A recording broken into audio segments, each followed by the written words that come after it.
Hizi ndizo sababu ambazo zimekufanya wewe kuweza kutobolewa kwenye koo lako au kufanyiwa upasuaji.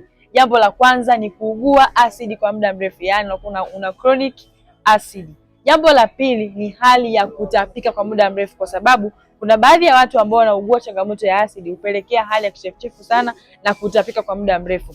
Lakini jambo la tatu, inawezekana ukawa una allergy ya aina ya dawa fulani, either unatumia dawa lakini haunywi maji mengi, kwa hivyo upelekea dawa kuweza kukwama na kuweza kulegeza zile tishu ambazo zinakuwepo zipo kwenye koo lako.